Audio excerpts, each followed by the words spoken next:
couple goals or crazy train. Hello everyone, I'm Sarah from Everyday Starlet. Welcome to my channel. I make videos to inspire you to be the star of your own life. Today I want to talk about the Osbournes. Due to the sad passing of Ozzy Osbourne, the Osbournes and their relationship has been kind of a topic of conversation again in pop culture, so I want to examine it because a lot of people put Ozzy and Sharon's relationship kind of up on a pedestal as kind of this like fantasy couple, and that's not really the reality. So we're gonna get into this. Before I dive into this too much, first of all, really sorry if you hear any feedback. I really have to keep the AC on. I usually turn it off when I'm filming so that I don't get the feedback noise. We're having a heat advisory and my camera kept overheating and then the footage gets blurry, and so I apologize, but you know, I kind of got to go with the weather here, and I hope my camera doesn't get blurry again because it overheats. So there's that. Also, my usual disclaimer, first of all, I don't know anybody in this video. I don't know anybody personally. I am simply basing my analysis on people's public personas and the information that is available to the general public.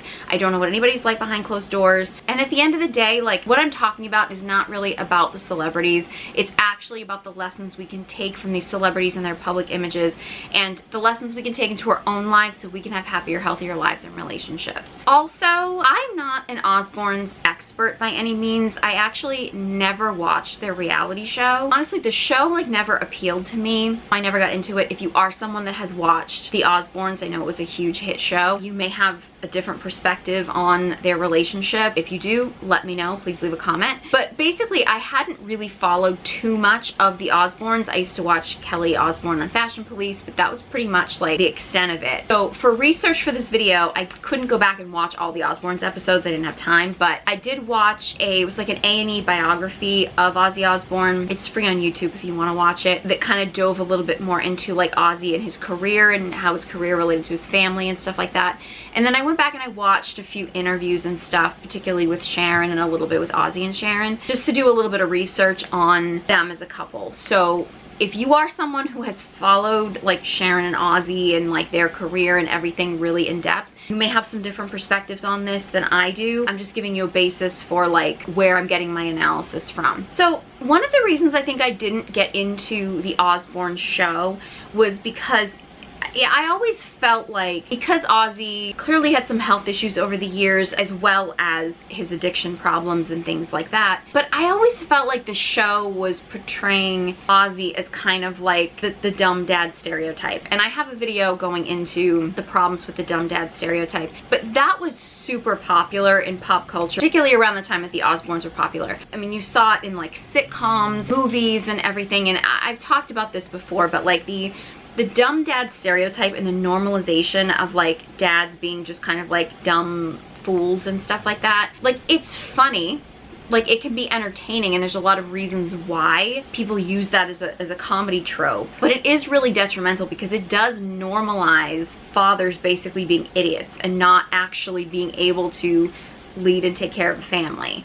And it does kind of seem like that's really what was going on with Sharon and Ozzy, is that Ozzy really couldn't be the leader of his family. The family kind of happened around him, but like he wasn't a strong, healthy father figure. And I think for me, I just wasn't drawn to the show because there were so many shows. Like, I couldn't watch Everybody Loves Raymond because that was just, to me, the epitome of like just more of like the apathetic dad type of thing. But the Osbournes and stuff and Ozzy kind of like not really being all there and stuff, it really did contribute to this concept of like the dumb dad, the, you know, apathetic father, or the, you know, just kind of the mother having to be in control of the situation, and the father kind of being like a man-child that is another kid that the mother has to take care of, or is just kind of the thing that the family happens around, but he's not really stepping up as the leader of the family. And I mean, you know, look, I very much grew up in an era where I got the lesson from my own family, from the media, pretty much everything in the media, sitcoms, TV shows. It got into reality TV, obviously with the Osbournes, that like a man was just going to be a man-child. Like, if you were going to get into a relationship with a man, you basically had to deal with him being a grown adult child, and you as a woman were gonna have to be the one in charge. Like, you were gonna have to be the adult and you were gonna have to be the mother of this grown adult man. That was just the message that, I mean, I know I received it. I'm sure that there's a lot of other women. I mean, I'm like an elder millennial. I think you could argue that like Gen X and millennial women were absolutely given this message that, like, you know, if you're gonna be with a man, you have to deal with, you're the adult, he's the man child. If you do have kids with him, he's just gonna be another one of your children.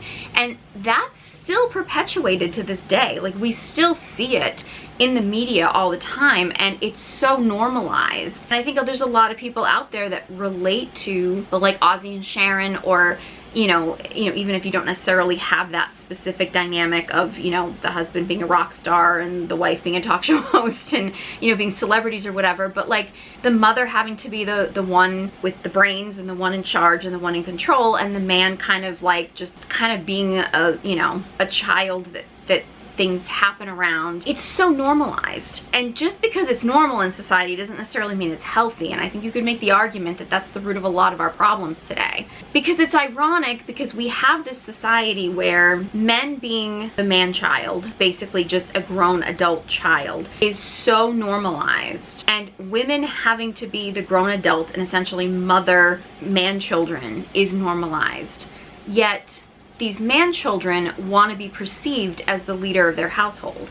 They're not leading because they're still children. And why would you let a child lead your household? But when women do step up and take charge and take control of the family, they're seen as these nagging, controlling wives. When it's like, well, they don't have a husband that can step up and take control. They don't have a husband that's a leader. They have a husband who's acting like another child. It's considered cute and fun that, like, oh, he's just another one of my kids. Like, that's so normalized. Yet, what woman is actually going to be able to put her faith and trust in a man who's acting like a child? Because any sane adult is not going to put their trust and faith in a child, because children don't have the level of responsibility to be able to do that. So it's like you have a whole society of men that act like we're not being respected and our wives are just nagging and controlling us, but yet you have men that aren't willing to step up and act like grown men in order to be a trusted partner for a woman to be able to trust with responsibility, with leadership. Now, I'm not saying that Ozzy and Sharon are the root of this, but they definitely contributed to that.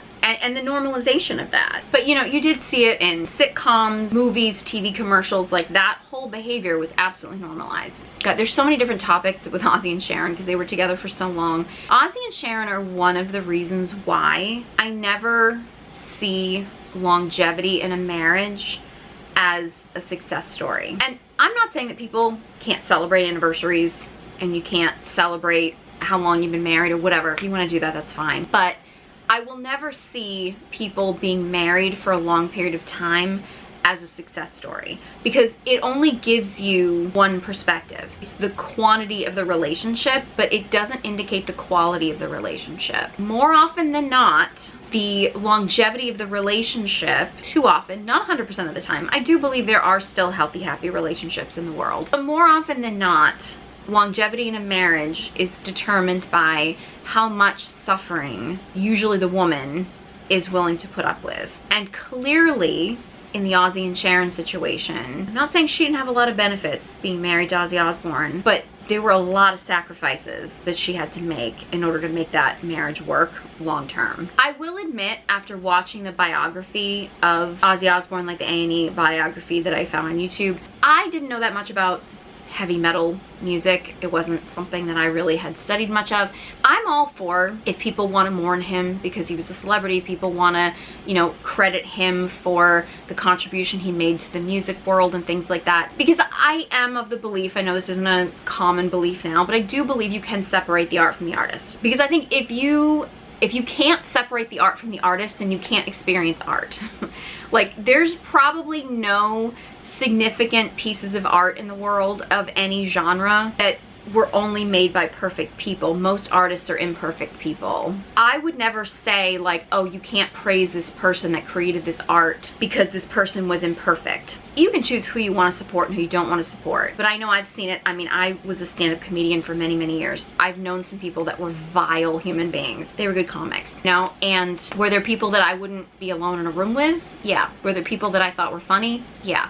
Was there overlap in that situation? Yeah. So at the end of the day, like, I would never say, like, don't give Ozzy credit for the contribution he's made in music, because he was a very questionable husband and father. But I do think we have to be careful of praising him for areas of his life that he was really not a great role model. It's interesting because if you really look at like Ozzy and Sharon's relationship, and you look at how he's praised for being this husband and father, and if you actually look at the fact that, I mean, the guy spent most of his marriage and most of the time he was a father on drugs and going in and out of rehab and attempted to kill his wife, like all this kind of stuff. And it's like at the end of it, just because he stuck it out with his wife and because his wife was willing to stick it out with him, he's praised as being a great husband and father. There's really no indication he was a good husband and father. In fact, he was actively doing things that were making him not a good husband and father. But at the end of the day, he gets praised. You would never see that on the flip side with a woman. Like, I mean, you see nowadays where if a woman just has to take control of her family because a man has failed, or a woman becomes a single mother or something and is struggling, all of a sudden the woman's a narcissist. All of a sudden the woman's a terrible person. Like, the standard for men as far as being considered a good husband and father is literally just to physically show up. Like, he could be the worst person in the world, but if he physically shows up at the end of the day, he gets praised for having been a great husband and father. Whereas the bar for women as far as being considered like a good wife and mother is like astronomical. And it's unbelievable how crazy different that standard is. I will admit, when I first started doing some research into Ozzy and Sharon's relationship and knowing that he had, you know, drug problems and things like that, I didn't really know the extent of it. But just as I started looking into it, I will admit I did start to kind of judge her for staying. It's interesting how it brings up an interesting idea that if a woman stays in a relationship that's bad, and we know is bad, people will always say, oh, well, it couldn't have been that bad if she stayed. Like, why did she stay if it was that bad? Yet, if a woman does stay in a relationship, no matter how bad it is, and say they're together for, you know, 30, 40, 50, 60 years, there's this big celebration and all this praise because longevity in a marriage is still, even today, seen as a huge success story, no matter how healthy the relationship was. So you can't have a society where we praise and celebrate people for just sticking it out as long as possible, but then also say, well, it couldn't have been that bad because she stayed. If it was that bad, she should have left, and use that as the determining factor as to whether or not the marriage was that bad. And I do believe that, look, you know, every individual has to make the decision for themselves whether or not they think a relationship is worth continuing to work on. And in watching particularly the A&E biography of Ozzy and Sharon and going into that, I did develop a lot of empathy for Sharon for her decision to stay with Ozzy. And, you know, I firmly believe that even in the worst relationships, people are not going to leave until they're ready to leave. Which is why I'm not somebody who sits here and says, you know, you should leave your husband or you should leave your man or anything. I don't say that definitively. I deeply hope that everybody is safe. I believe everybody deserves to be in a safe, healthy relationship. I always encourage people, if you aren't in a safe, healthy relationship, to do what you can to take the steps to get yourself safe. That said, I also very much understand that people are not going to leave until they're ready to leave. And nothing that I say is going to change that. I've known too many people in unhealthy relationships that I've tried to help that I've had to learn that lesson many times. People are not going to leave until they're ready. And I do have a lot of empathy for people that are struggling with leaving, particularly in relationships where there's addiction involved. One of the things that Sharon said in the biography that I watched was that when Ozzy was sober, he was just one of the greatest people in the world. He would give you the shirt off his back. He was so funny. He was so loving. He was so wonderful. It was just, you know, when he would succumb to his addictions that things were a problem. I can understand how difficult that must be.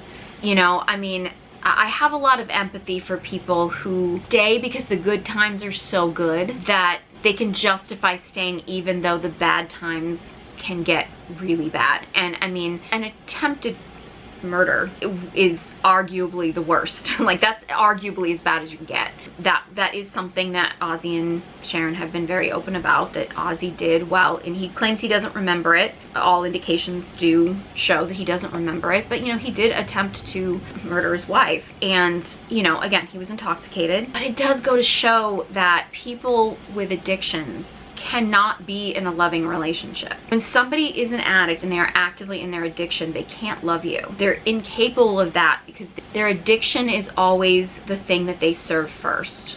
It will always be their highest priority. It will never be you. It will never be loving you. It will always be their highest priority. And I would actually go so far as to say that addiction is one of the biggest things that is destroying our society today. And I have mentioned this in some other videos, but I'll go over it now. I've done the research that almost every single addiction skews higher towards men than it does women. So I'm not saying that addiction problems are not a problem for women, and I'm not saying that being in a relationship with a woman who's an addict is a good thing by any means. But I do want to focus more on women in relationships with men who have addiction problems, because I do think that that is a more common situation, and it's becoming more and more common. Now, in the Ozzy and Sharon situation, it was a very obvious addiction problem. I think drugs and alcohol are a very obvious addiction. There are people that can hide it, but generally speaking, it's universally accepted as an addiction problem. The thing is, and I've been hearing some numbers about other addictions that don't get talked about as much, like the low estimate I've heard is like 76% of men have some kind of corn addiction, and that's the low estimate, so it's probably higher. I've also heard some studies that are showing that with the addition of online gambling addiction in young men is actually, it's like the fastest rising addiction that we've seen. We know video games are addicting, and you know, again, if you still add in things like drugs and alcohol, addictions, particularly in young men, I'm not saying they don't affect women, but in young men, addiction is literally an epidemic in young men. I'm not saying that it doesn't affect women, it absolutely does, but it's overwhelmingly taking over young men. Unfortunately for women who want to be in a relationship, who want to be in relationships with men, you can't be in a healthy relationship with someone who's an addict. Like, you can't, because an addict who is actively in their addiction will always serve their addiction first. That will always be what they are in the highest service to. At its best, being in a relationship with an addict will be incredibly disappointing and heartbreaking. At its worst, it could actually end your life. In Sharon Osbourne's case, she's lucky to be alive. As much as I have empathy for, you know, someone like Sharon for choosing to stay, because she obviously felt like the good times were worth staying, and that was her choice. That said, we really should not be putting a relationship like that up on a pedestal. We should not be looking up to a relationship where the husband basically literally can't function because he's battling his addiction so much, because his health has declined. Some of it they're saying was hereditary, but I think you could very much make the argument that a lot of his health issues probably at the root were because of how much he destroyed his body. As much as they try to tout him as a good husband and father, you can't be. You can't be a good husband and father and act the way that he was acting. Like, it's just, it doesn't work that way. You cannot be an addict in your addiction and show up as a good husband and father. He attempted to murder his wife. That is the very definition of not being a good husband. She made the decision to stay, but that relationship should not be normalized. The relationship of a woman who has to constantly be in control and take charge and run the show because she can't rely on her husband should not be glamorized, because she has to constantly monitor him like a child because of his addiction. That shouldn't be glamorized. It shouldn't be glorified. I don't shame her for staying. She made the decision that she felt like was best, and that's her decision, and it's her decision to make. It's not our decision to make. But we shouldn't be putting that relationship up on a pedestal. One of the interesting things about the Ozzy-Sharon relationship is that it's very clear that Sharon had to be the adult because Ozzy wasn't going to be the adult. One of the things they mentioned in the A&E biography that I watched was that when Sharon and Ozzy got married, they would drink kind of together when they were dating. But that when they got married, Sharon said, I'm not going to drink anymore, and she stopped drinking, and I don't know if she never drank again, but he made it sound like she didn't drink after that. And that Sharon said that she made the decision that one of them was going to have to stay sober or else they weren't going to survive. And look, I'm not saying that was a bad decision on her part by any means, and I don't necessarily think that anybody should have to drink, or, you know, whether or not a person decides to drink is their decision. The thing is that as a woman, if you have to make that decision, that like you have to be the sober one, you have to be the responsible one, you have to be the adult because you can't rely on your husband, that's a problem. And again, her choice, she made the choice. But that said, if you actually look at what Sharon had to go through, I mean, a murder attempt on her life, the struggles of, I mean, she said in the biography that, you know, Ozzy passed out when Jack was born because he was drunk, like in the hospital while she was giving birth. So he clearly wasn't like conscious and aware to help make medical decisions while she was vulnerable giving birth. All the drinking and the drugs and the everything that was going on, like in her home, around her kids, around her family, that kind of chaos. Infidelities, which are, you know, I've gone into this many times, like, I mean, infidelities are dangerous in so many different ways. You're exposing your body to other people that you could potentially come back and bring something back to your spouse, which is inhibiting their health, which, I mean, that alone should be an incredible deal breaker in a relationship. And Sharon talked about battling depression. It's not that surprising because she's always had to be the rock of the family. She's always had to be the strong one. She's always had to be the adult, and she's had to have all that pressure on her. And in our society today, that's totally normalized for women. Women are seen as like that they're supposed to be the rock of the family. We just accept that men are supposed to be these like man children that never grow up. It's so normalized in our society, it's insane. And again, a lot of the man children behavior is because men have addiction problems, so that they basically are acting like children because they're basically just living in their addiction, which is causing a lot of bad behavior. I mean, at best, just being an immature child, at worst, them actually being dangerous people. But I mean, that's gonna wear down on anybody. And like, Sharon's health has taken such a hit over the years. And I just think that there's no way that there isn't a connection between her health problems and how much she's had to struggle with what she's been dealing with in her marriage. Again, her choice to stay, but their relationship should not be put up on a pedestal. And I'm sure that there are a lot of people, I see it with them as a couple and a lot of other couples, where I think people see them and they relate to them because their dynamic is very common. You know, the dynamic of like the husband who's kind of a mess, and the wife and the mother who has to like keep it all together and be the adult and be the rock and be the strong one. It's incredibly normalized in our society. But that's actually not the way that marriages are supposed to be. That's not at all the way that things are supposed to play out. They do play out that way and it's common, but it's not the way that marriages were supposed to be. If you look at like, I know a lot of people don't like when I talk about masculine and feminine dynamics, and some people love it, so I'll just go into this briefly. But in most cultures, the masculine energy, which is typically male, we all have both energies within us, but typically the man is the one who is intended to embody the masculine energy. It's typically embodied by things like rock, earth, trees, wood, like things that are solid. And the feminine, which is typically female, again, we all contain both energies, but female is the one that typically embodies the feminine, or intended to primarily embody the feminine, is represented by water, wind, things that are movable and flowing. So the idea that we have a society where women are supposed to be the rock of the family, we're supposed to be the solid rock of the family, yet it's men that claim that they want to be the leaders, they want to be the physically strong ones, that they do the physical labor all the time. They're intended to be the rock, they're intended to be the strong one, but we're putting all of the pressure, everything onto the women to be the strong one, to be the rock of the family. And it's like, well, if men are supposed to be physically stronger, they're supposed to be the leaders, then shouldn't the woman be able to lean on him? Isn't he supposed to be strong? But it doesn't seem like men are stepping into that strength. They're relying on the woman in the family to be the one that they lean on, when it's like, well, but I thought the woman was supposed to be less physically strong. But we're actually putting literally all of the responsibility, all of the burden of everything onto women nowadays.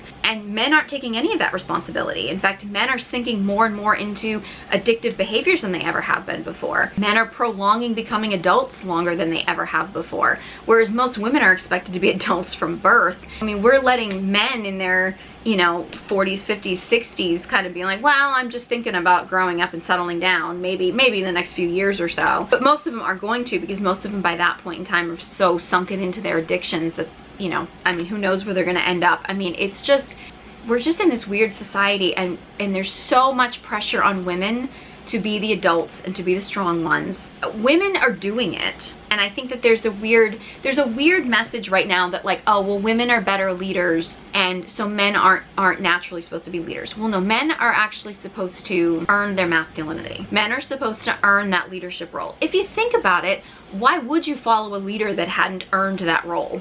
Like, why would you follow someone that hadn't proven themselves that they could earn that role? That's why men are intended to earn the role of being a leader. They have to prove themselves by showing that they're a leader, and they have to be taught how to be leaders. They have to earn that. It makes sense if you really think about it. Women in our current society are becoming better leaders.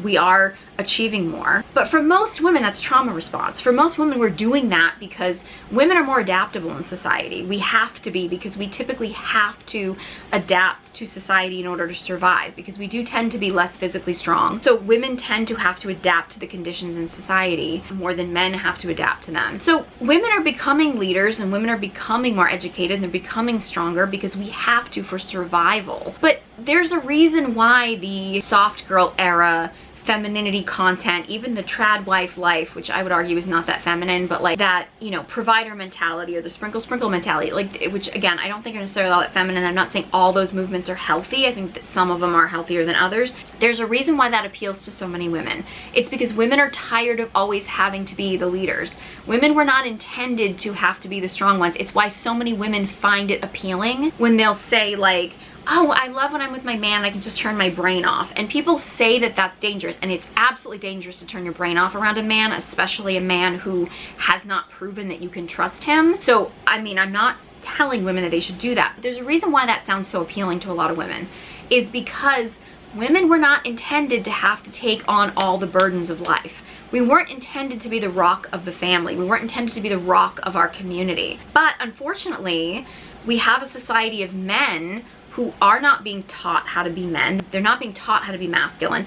They don't have good, healthy father figures. If they do have a father in the home, overwhelmingly, they're not healthy father figures. We don't have good, healthy, masculine leaders in society. When we do have masculine leaders, so to speak, they tend to just be toxically masculine. Like, they're not actually a representation of healthy masculine energy, so they don't feel safe for women. So it just pushes women that much more into hyper independence, being hyper career driven as a protective mechanism so that they don't have to rely on these men that don't feel safe. Because a weak man is not going to feel safe, but a man who is manipulative and controlling, quote unquote, toxically masculine, so to speak, isn't going to feel safe either. Like, a woman is only going to feel safe, truly safe, around a man who is in like a healthy masculine energy, which means he feels very grounded, very stable, like he's the rock of the family. If he doesn't become that rock, that stability, the woman has to be the rock. She has to be the stability. And women are doing that. They're absolutely stepping up and doing that. But you're also seeing women having a lot of health issues. Overwhelmingly, it's causing anxiety, depression. You're seeing like massive reproductive health things. And I know there's a lot of people that are going to make arguments as to that being like an environmental thing, and I'm sure that there's a factor there. But you can't tell me that women that are being forced into being the strong ones, the tough ones, taking on all the burden and the responsibility of the entire society while men sit around, do their drugs, drink, smoke, play their video games, watch their porn, do their online gambling and stuff. I mean, the more that men keep doing that and keep not showing up as stable leaders, the more that women are gonna keep having to take on all the responsibility. And that's just, I mean, that's not really what we were designed for. And again, this isn't like some kind of propaganda like that women are supposed to submit to all men or anything like that. I would never tell a woman to trust a man that is not showing up as a stable leader. I'm saying that if you want society to get better, we got to make the men better. Men have to be better. And women being forced into having to be the rock and the leaders of the family and then glorifying that, it's not doing women any favors by any means. One thing I saw in an interview with Sharon, I don't remember which interview it was that I saw, but somebody asked Sharon basically like what she thought of like her crazy life with Ozzy, and she made some comment about how that was just normal to her because she grew up in a crazy household. So, you know, her marriage to Ozzy and everything was normal. And I do know her father was like a manager of a lot of rock bands and stuff like that. I tried looking a little bit into Sharon Osbourne's like childhood. Her father seemed like kind of a piece of work, which kind of feeds into something I talked about in my last video about how most women become really hyper independent, career driven and stuff based on like the representation they have of their father, and their father kind of showing them that men can't be trusted.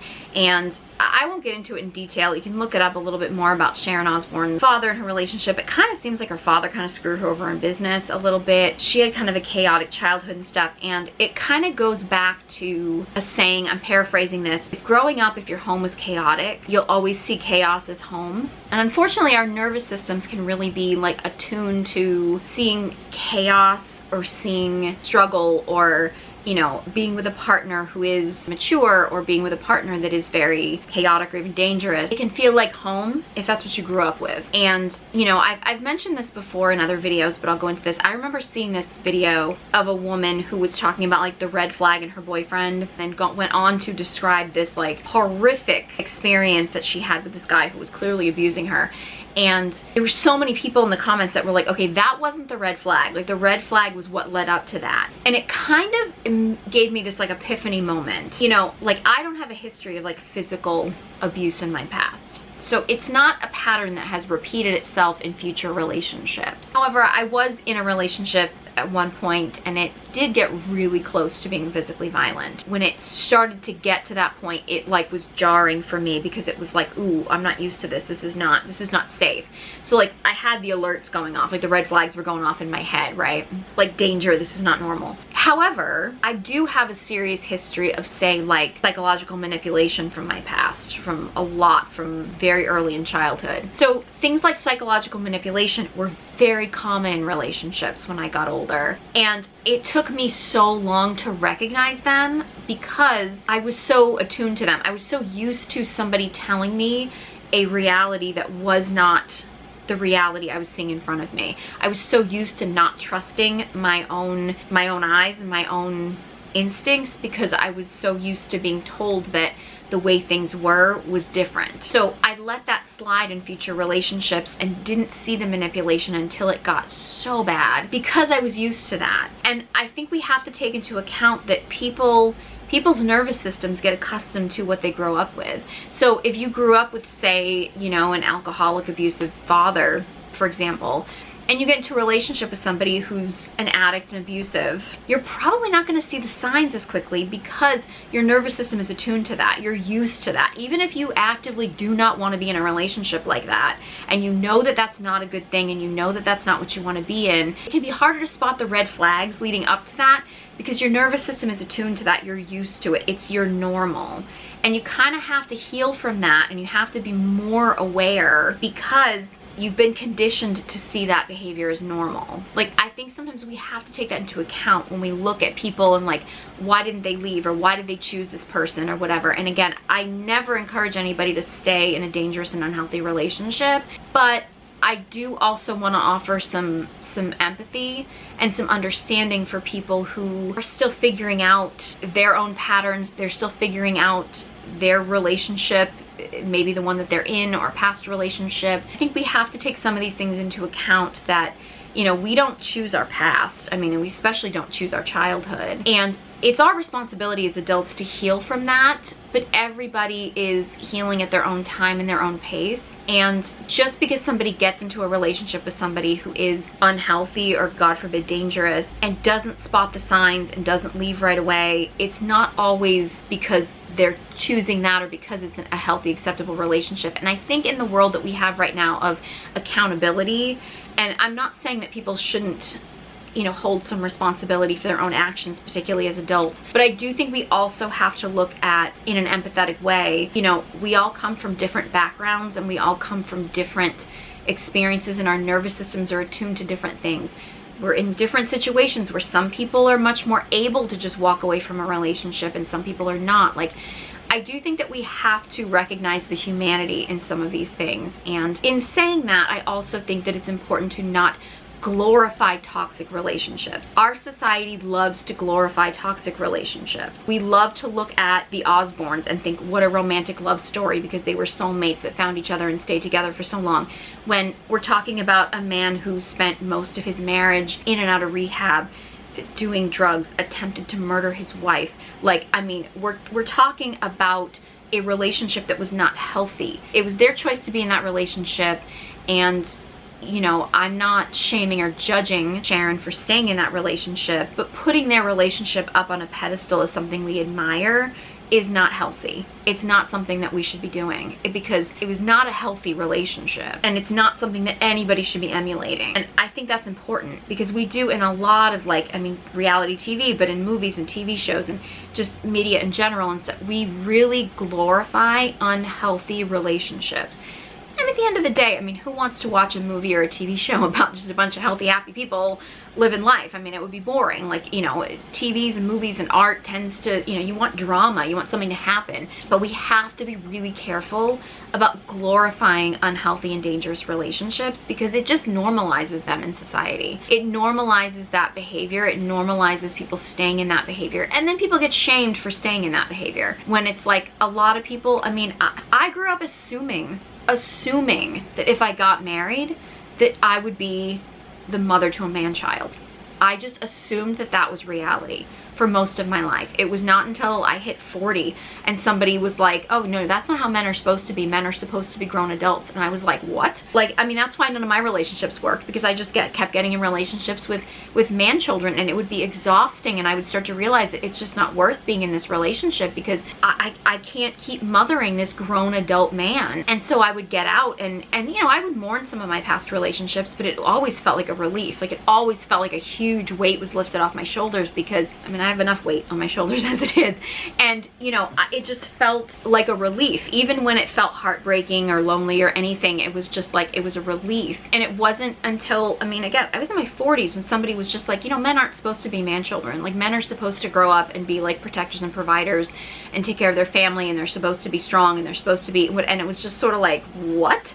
Like, it was a completely foreign concept to me, because it's not something I ever witnessed, not just in my own house, but I didn't witness it in any household I knew. It's not something that's talked about in the media. It's so normalized that women have to mother man children, and we glorify that relationship, we normalize it. Just because it's normal doesn't mean it's healthy. And I think there's a lot of women, you know, we talk about the birth rates dropping, women are getting married less. I think if women actually felt like they were gonna get into a relationship and have a child with a man that they really felt like was gonna be like a grown adult man and actually a true, safe, powerful, strong, grounded leader of the family, I think a lot more women would be on board with that. But those men are few and far between in the world today. There's so many different topics I could talk about with the Ozzy and Sharon relationship, but the one more topic I kind of want to touch on a little bit, because I think it's really evident with Ozzy Osbourne, is men need a purpose. Men need a purpose in life. In fact, as much as I think addiction is a problem, and it's a huge overwhelming problem with men, probably one of the #1 issues that men have today is that they don't have a true purpose. They have not found their purpose.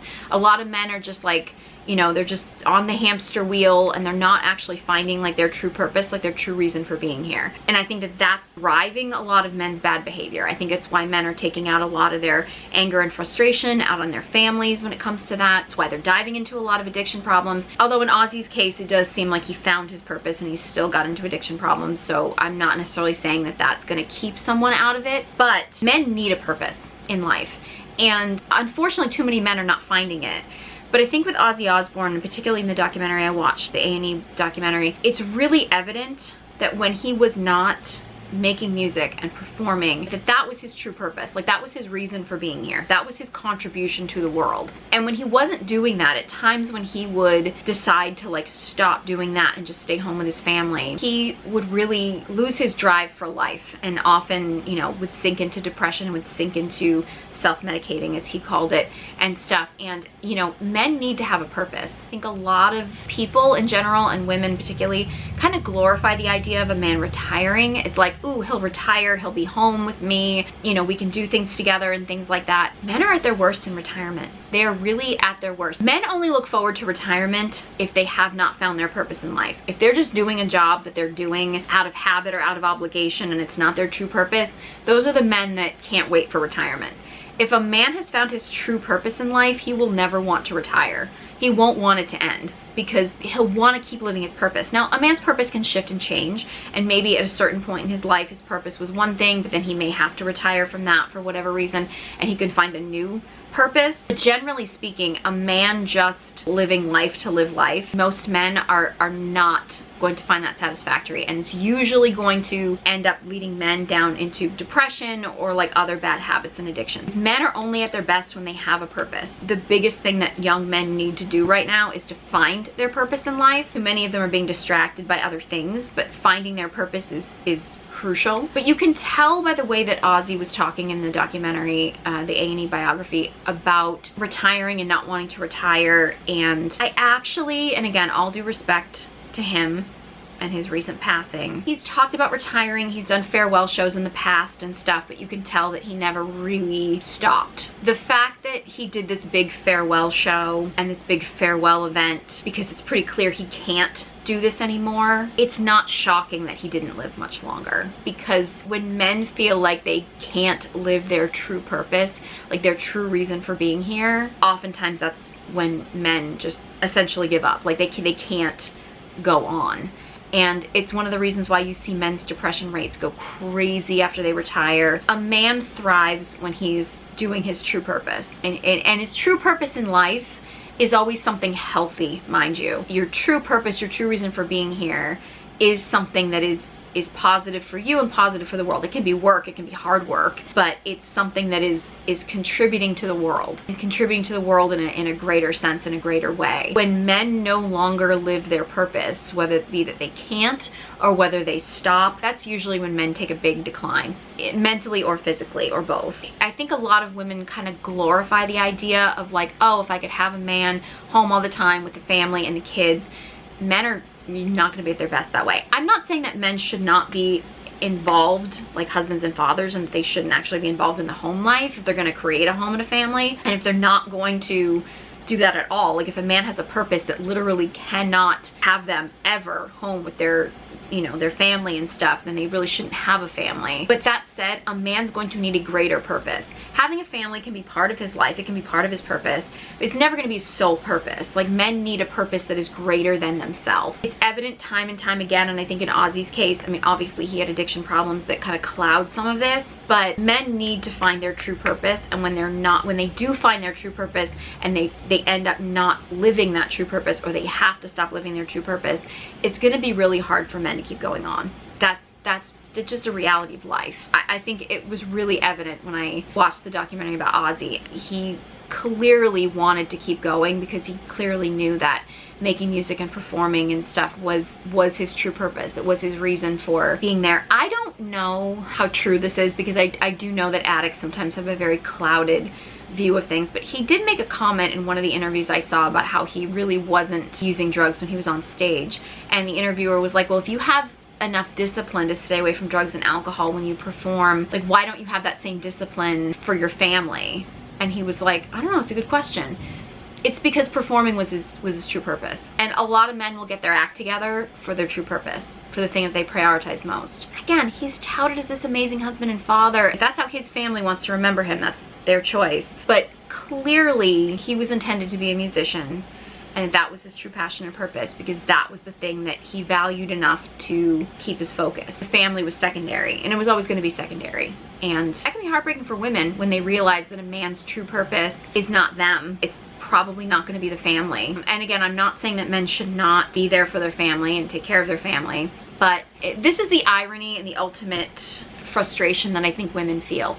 Women often feel like, I wish my man made me and the family his top priority. And we wish that. We oftentimes, like, we deeply like, oh, I wish he would make me and his home life and his family his top priority. Oftentimes, if a woman gets that and a man does do that and he gives up his purpose and he just stays with the family, he's not going to feel like as stable a partner. And oftentimes, if women actually get the thing that they think that they want, they'll ultimately be disappointed. Because there's nothing sexier than a man who's living his true purpose. There's like nothing sexier. If a man gives that up to fully devote himself to his wife and family, a lot of that sex appeal is going to be gone. And as women, we can be frustrated because we'll be like, oh my God, we don't want to share him with his passion and purpose. But if he gives up the passion and purpose for us, we're going to lose the thing that we were attracted to begin with, which was that drive, that passion, that purpose, that man that was dedicated to something greater than himself. Because that's the sexiest thing that a man can be. And oftentimes, unfortunately, women feel like we want him all to ourselves. Like, we want him 100%. But if we got that, want him as much. Some ways women are kind of like ultimately never gonna truly get what they want, because if we do get what we want, we won't really want it. It's kind of an inevitable disappointment for women, unfortunately. I've gotten a lot of pushback when I've said that in the past, but you know, I think at the end of the day, I think if women are really being honest with themselves, having a man 100% just dedicated to you will feel like a weak man, and you're not going to be as attracted to him. Which is why men who tend to seem desperate seem unappealing to us. It doesn't mean that we don't want a man to be committed to us or devoted to us and not be with other people. But at the end of the day, sharing a man with his passion and purpose is really the best way to go, because that's when a man's going to be at his sexiest. You shouldn't have to share him with negative behaviors or other women or anything like that. Like, I'm not talking about that, but like sharing a man with his passion and purpose is ultimately going to be the thing that women are going to find the most appealing, because if he doesn't have that passion and purpose, we're going to lose attraction to him anyway. There's so many other topics I could talk about when it comes to Ozzy and Sharon. I just scratched the surface, and again, some of you who maybe have followed their careers more closely, people who watch the reality show and stuff, may have different perspectives, and I'd love to hear them. Let me know. Leave a comment in the comment section below. Any thoughts on this or any other video requests or anything like that, let me know. Be sure you leave a comment below. If you enjoyed this video and found it helpful, please give it a big thumbs up, and be sure you subscribe to my channel. Honestly, like, any engagement on this channel really does help to boost these videos in the algorithm so more people can get this message. And at the end of the day, what I talk about isn't really even about the celebrities. At the end of the day, like, love them or hate them, whatever you think, it's actually more about the lessons that we can take from these celebrities and their public personas, and the lessons we can take into our own life so we can have happier, healthier lives and relationships. So if you would like to heal some of your pick-me energy, which would keep you desperate for a relationship, which can get you into and keep you in some really unhealthy relationships, if you want to heal from that, please check out my guided journals. I have the Recovering Pick Me Girl guided journal and the Dark Feminine Energy guided journal. They're both available on Amazon. I'm getting a lot of great feedback from them, so I highly recommend you check those out. They're both available on Amazon. Links are in the description box below, along with links to all my social media accounts. Thank you so much for watching, and I hope you join me next time.